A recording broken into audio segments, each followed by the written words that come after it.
Trigonometry का जो topic है वो जनरली लोगों को टफ लगता है, बट ये टॉपिक इतना टफ है नहीं। अगर आप इसके बेसिक रूल्स जान जाएंगे तो ये टॉपिक आपको उतनी टफ नहीं लगेगी। तो आइए दोस्तों, हम स्टार्ट करते हैं ट्रिगोनोमेट्री पढ़ना। तो लेट्स स्टार्ट।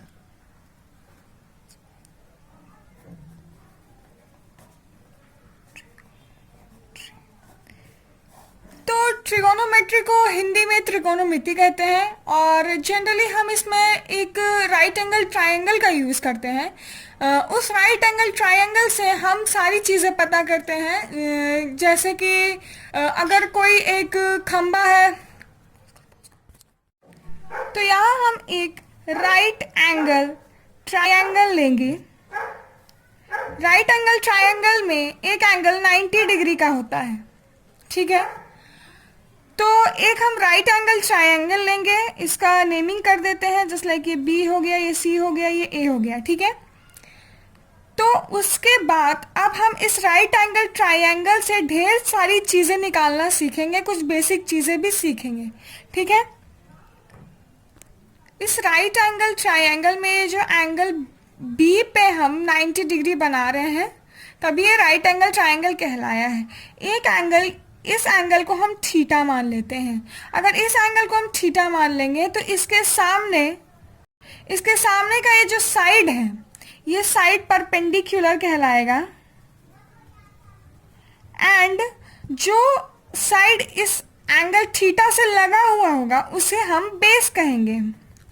एंड ये जो लंबा वाला साइड है ए सी, इसे हम सभी जानते हैं कि इसको हम हाइपोटेनस कहते हैं।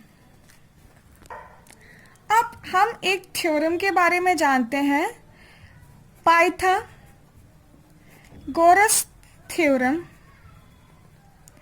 इस थ्योरम से हाइपोटेनस की वैल्यू निकाल सकते हैं, h² = p² + b²। दोस्तों, मैं आपको एक बार फिर से इस चीज़ को रिपीट कर देना चाहती हूँ कि ये जो साइड है, थीटा के जो सामने वाला जो साइड होगा उसको हम परपेंडिकुलर कहेंगे, और उससे जो लगा हुआ साइड होता है उसको हम बेस कहते हैं। और एक लंबा साइड होता है ए सी, ये साइड ए सी है, इसको हम हाइपोटेनस कहते हैं। ये जो हाइपोटेनस होता है ये इसके परपेंडिकुलर और बेस के स्क्वायर के बराबर होता है, हाइपोटेनस का स्क्वायर, ठीक है।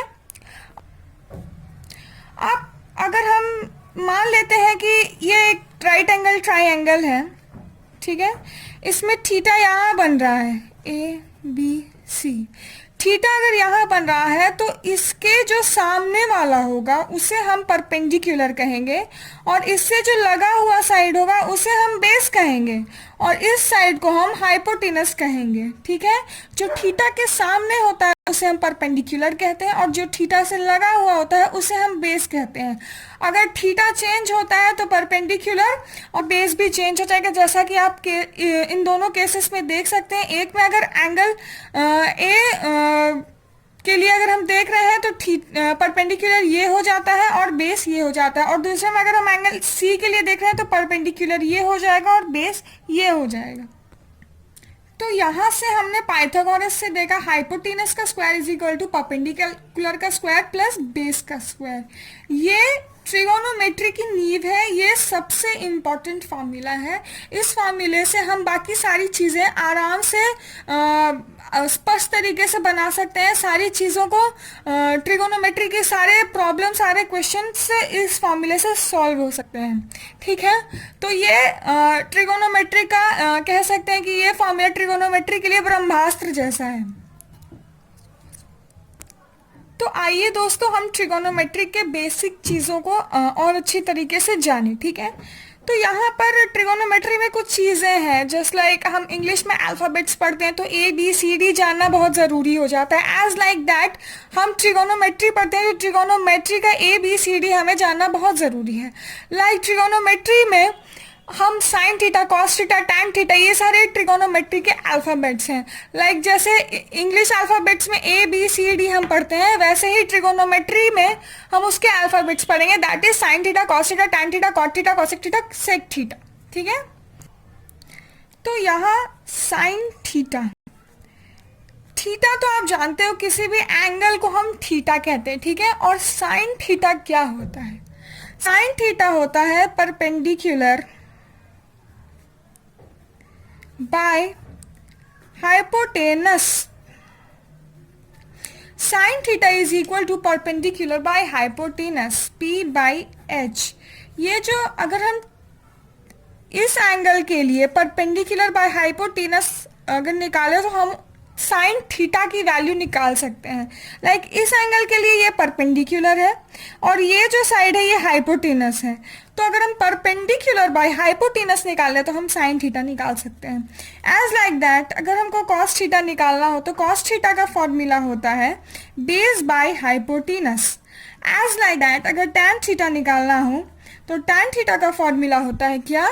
परपेंडिकुलर बाय बेस, ठीक है। जैसा कि आप इस एंगल थीटा के लिए देखें तो इस एंगल थीटा के लिए बेस ये है और हाइपोटेनस ये है, तो यहाँ से अगर हम बेस और हाइपोटेनस की वैल्यू अगर इसमें डाल दें तो हम कॉस थीटा फाइंड आउट कर सकते हैं। As like that tan theta के लिए अगर ये थीटा ये एंगल है, ये सी एंगल सी, तो इसके लिए परपेंडिकुलर कौन सा हो जाएगा? ये ए बी परपेंडिकुलर हो जाएगा और बेस कौन सा हो जाएगा? ये बी सी बेस हो जाएगा, ठीक है। तो अगर परपेंडिकुलर बाय बेस की वैल्यू अगर हम इसमें पुट कर दें तो हमें टैन थीटा मिल जाएगा। और यहाँ से हम एक और चीज़ जानेंगे, वो है ये कि sign theta, cos theta, tan theta के अलावा भी तीन चीज़ें और होती हैं जो कि होती हैं cosec theta, sec theta and cot theta. तो यहाँ से हम एक चीज़ ये जानेंगे कि जो कॉसेक थीटा है वो साइन थीटा का ऑपोजिट होता है, ऑपोजिट ऑफ साइन थीटा। यानी अगर ये परपेंडिकुलर बाय हाइपोटेनस है तो ये हाइपोटेनस बाय परपेंडिकुलर हो जाएगा, ठीक है। As like that cos theta का ऑपोजिट होता है सेक थीटा, कॉस थीटा का ऑपोजिट होता है सेक थीटा। अगर sec theta base by hypotenuse है तो sorry cos theta base by hypotenuse है तो सेक थीटा हो जाएगा hypotenuse by base. As like that tan theta का ऑपोजिट होता है कॉट थीटा। कॉट थीटा अगर tan theta perpendicular by base है तो कॉट थीटा हो जाएगा बेस बाय परपेंडिकुलर, ठीक है। अब कुछ बच्चों को इसमें कंफ्यूजन हो रहा होगा कि हम कैसे करेंगे। तो परपेंडिकुलर सिंपल सी चीज़ है, परपेंडिकुलर पी यहाँ से डिनोटेड है, तो अगर थीटा एंगल इस एंगल के लिए हम परपेंडिकुलर निकालेंगे तो वो ए बी हो जाएगा और बाय हाइपोटेनस, हाइपोटेनस यहाँ पे ए सी है, ठीक है। एज लाइक दैट अगर हम यहाँ से बेस बाय हाइपोटेनस निकाल रहे हैं तो यहाँ पे बेस क्या हो गया हमारा बी सी और हाइपोटेनस है हमारा ए सी। अब अगर हम यहाँ पे P बाई बी लिखते हैं तो P की वैल्यू इस थीटा के लिए ए बी है और B की वैल्यू है बी सी। तो एज लाइक दैट हम लोग यहाँ से ये सारी चीज़ें निकाल सकते हैं। ऐसे हम ट्रिगोनोमेट्री के बहुत बेसिक चीज़ों को सीख रहे हैं। ये बहुत बेसिक है लेकिन ये बहुत ही इम्पॉर्टेंट है, साथ ही साथ इसको पढ़ना और इसको समझना बहुत ज़रूरी है। तो इसीलिए मैं ये आपसे रिक्वेस्ट करूँगी कि आप प्लीज़ इन सारी चीज़ों को अपने कॉपी में नोट डाउन कर लें ताकि आपको बाद में कोई परेशानी ना हो। तो दोस्तों अब हम ट्रिगोनोमेट्री में एक और बहुत ही इम्पॉर्टेंट चीज़ पढ़ेंगे जिसका नाम है क्वाड्रेंट्स।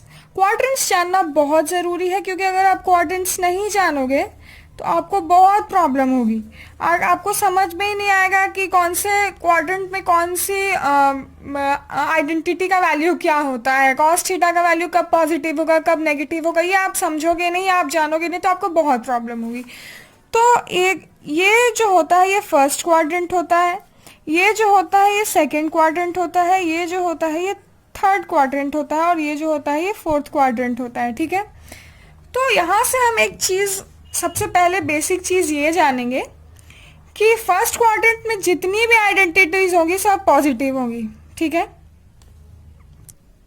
तो फर्स्ट क्वाड्रेंट में जितनी भी आइडेंटिटीज होती हैं sine cos tan cosec sec cot, जितनी भी चीज़ें होती हैं सब पॉजिटिव होंगी फर्स्ट क्वाड्रेंट में।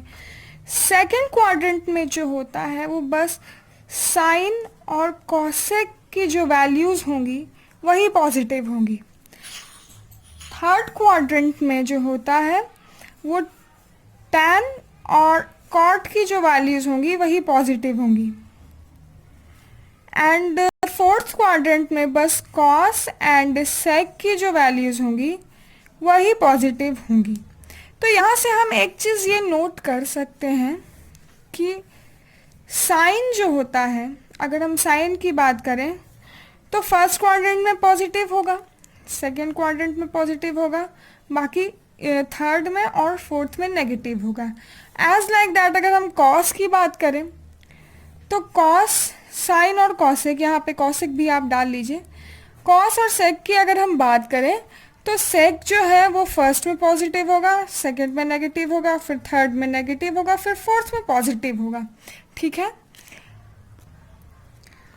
अब टैन, टैन और कॉट, यहाँ से हम ये चीज़ निकालेंगे कि फर्स्ट में टैन भी पॉजिटिव होता है, सेकंड में टैन नेगेटिव होता है, थर्ड में भी टैन पॉजिटिव होगा एंड फोर्थ में टैन नेगेटिव होगा, और कॉट भी। ठीक है, क्योंकि हमने ये चीज़ पहले ही पढ़ ली है कि साइन का उल्टा कॉसेक और कॉस का उल्टा सेक और टैन का उल्टा कॉट।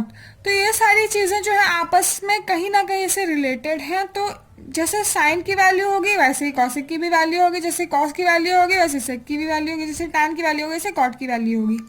ठीक है, तो यहाँ से हम ये चीज़ें निकालेंगे। ठीक है, कि फर्स्ट क्वाड्रेंट में कौन सा पॉजिटिव होता है। देखिए दोस्तों, ये जो वैल्यूज़ जो आएंगी ना, ये आपके लिए बहुत इम्पॉर्टेंट है। क्यों?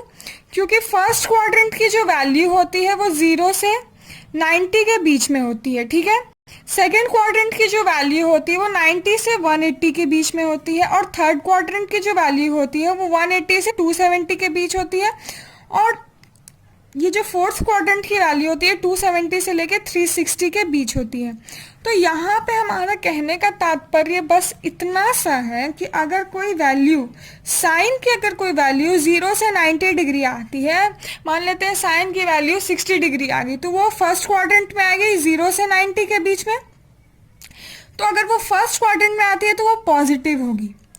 अगर वो 90 से 180 के बीच में आती है, मान लेते हैं 120 डिग्री आ गई, तो वो भी पॉजिटिव होगी साइन और कॉसेक के केस में। अगर वो 180 से 270 के बीच में आती है, मान लेते हैं कुछ भी 190 ही मान लेते हैं उसकी वैल्यू आ गई, तो अगर 190 आती है साइन या कॉसेक की थीटा की वैल्यू, तो उसको हम नेगेटिव मानेंगे, वो वैल्यू नेगेटिव होगी। ठीक है, और अगर 270 से 360 के बीच में कोई वैल्यू आती है, लाइक कोई भी मान लेते हैं 300 की वैल्यू आ रही है, तो वो वैल्यू भी नेगेटिव आएगी, थीटा की वैल्यू नेगेटिव होगी, उसको हम नेगेटिव में मान के चलेंगे। एज लाइक दैट कॉसेक में भी अगर 0 से 90 के बीच में कोई वैल्यू आती है तो वो पॉजिटिव होगी। 90 से 180 के बीच में अगर कोई वैल्यू आती है, थीटा की कोई एंगल आता है, तो वो एंगल नेगेटिव हो जाएगा। 180 से 270 के बीच में अगर कोई वैल्यू आएगी तो फिर वो वैल्यू नेगेटिव हो जाएगी। अगर 270 से फिर 360 के बीच में कोई चीज़ आती है तो फिर वो वैल्यू पॉजिटिव होगी। ठीक है, अब टैन थीटा में भी सेम चीज़ होगी। टैन थीटा में भी अगर फर्स्ट क्वाड्रेंट में है तो पॉजिटिव होगा, फर्स्ट क्वाड्रेंट में सभी वैल्यूज पॉजिटिव होती है। अगर सेकंड क्वाड्रेंट में चला जाता है, यानी 90 से लेके 180 के बीच में चला जाता है, तो वो वैल्यू नेगेटिव हो जाती है, थीटा की वैल्यू नेगेटिव हो जाएगी, एंगल नेगेटिव हो जाएगा। अगर 180 से लेके 270 के बीच में आता है तो वो वैल्यू पॉजिटिव रहती है, और अगर 270 से 360 के बीच में आएगा तो वो वैल्यू नेगेटिव हो जाएगा। तो दोस्तों मैं आशा करती हूँ कि जितना भी मैंने आपको समझाया वो सारी चीज़ें आपको प्रॉपर तरीके से समझ में आई होंगी। और अगर आप इस चीज़ को अच्छे से समझ रहे हो, बूझ रहे हो, तो प्लीज़ आप इसको लाइक करिए। और दूसरी चीज़ मैं आपको ये कहूँगी कि ये जो क्वाड्रेंट का जो ये मैंने आपको बताया अभी, दिस इज़ वेरी इंपॉर्टेंट, क्योंकि अगर अभी आपको ऐसा लग रहा है, लेकिन जब आप क्वेश्चन सॉल्व करोगे तो आप कंफ्यूज हो जाओगे, क्योंकि क्वेश्चन में समटाइम्स नेगेटिव पॉजिटिव वैल्यू दी रहेंगी जो आपको नहीं समझ में आएंगी।